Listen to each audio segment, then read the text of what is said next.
So you just failed your max back squat session. What do you do now? Our main goal is to identify the source of the failure.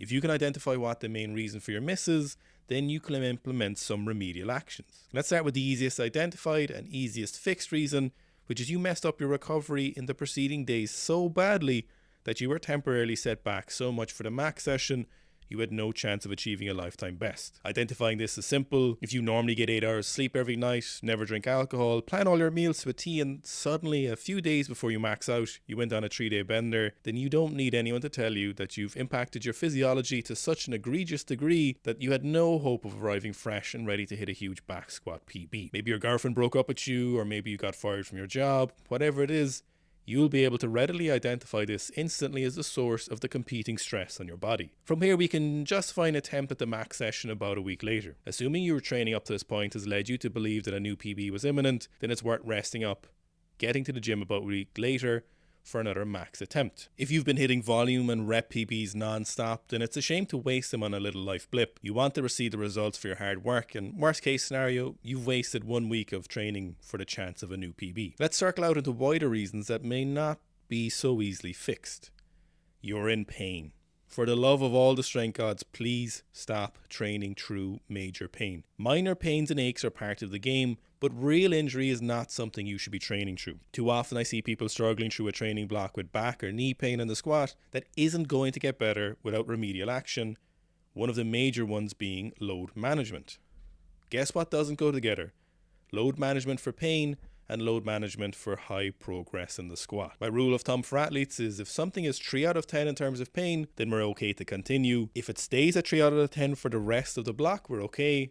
But if it increases and stays high or keeps getting higher, then we're pulling the plug. The risk to reward is too high, and you're always going to end up having more downtime in training if you push through, because you'll increase the severity of the injury, which will prolong the recovery time, and you almost certainly won't get a PB at the end of it. The solution here is to stop ignoring it and go see what's wrong. Programming can and often is the major source of a lack of progress. Good programming is pretty simple, or at least it follows principles of simplicity, but that doesn't mean any program works. We've seen people spin their wheels for years before making huge progress over a much shorter period of time due to better quality programming. Subtle changes in load, frequency and volume can have huge changes in results once given sufficient time to take effect. The problem here is finding a good program, and even then if you have a good program, there will likely still be some alterations needed to make sure you get the best results. Most people's programs will look mostly the same when looking for similar outcomes, but small, smart changes, while appearing small, may have a big impact. The problem for you is if you just failed your max and you think it was programming, then there's probably no point going for a max again. If there isn't an accompanying reason that would make sense, then stopping and restarting a new block is your best bet here. Next, we need to look at technique. Technique is an interesting one because your technique may be holding you back over the long run, but if you've ran a training block full of objective improvements, then it may not be a major issue right now. For example, if you hit a new 5x5 PB or you hit new 10 or 3 rep maxes, then there's a good chance your current technique, while not perfect, is still perfectly serviceable to hit a new 1 rep max. Your new max attempts may not be pretty, but the technique should still work in theory. The problem here is at some stage your technique will run into a roadblock. However, a good clue to look at this is if those milestones are not happening all along, where they would have before, then it's a good indicator that it may be time to upgrade your technique. Your remedial action here can be good or bad. You may be able to fix it by simply cueing a new change in position, but the new change may require an increase in strength in a specific area, such as your back or your quads, that won't happen in a short time frame. Certainly not quickly enough to maintain your peak and then hit a new PB. This might require weeks or months to take effect, so you'll need to identify this action and implement accordingly. For the penultimate reason, you might need to sit down for this one. You might have just made all the physical adaptations you need, but you didn't get your mind right. You may have just been a bitch. You simply were afraid of the weight even though you're more than capable of squatting it in the physical domain. You don't need help identifying this.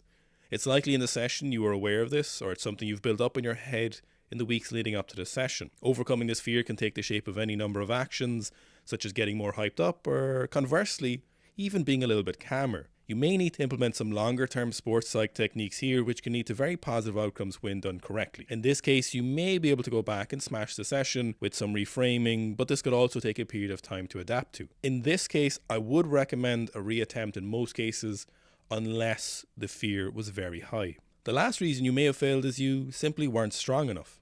In the purest sense of the word, you simply did not have the physiology to squat this weight. Your muscles, tendons and nervous system may not have leveled up sufficiently to squat this weight.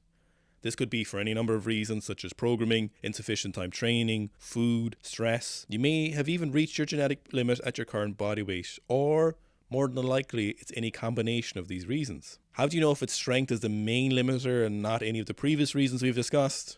If you've run through the checklist and none of these make sense, then it's likely the lack of strength is the source. Internally, you'll probably know. You'll have a good sense of this if you're reasonably well trained. You'll probably even know mid-rep that this isn't the time for this particular weight. Maybe soon, but today on this session, you're just not strong enough. The remedial action is pretty simple here, although not desirable. Don't repeat. Don't stress out. Just assess what went wrong, see what your last block was like, and see if there's a fundamental flaw in your training that you could take to correct this error.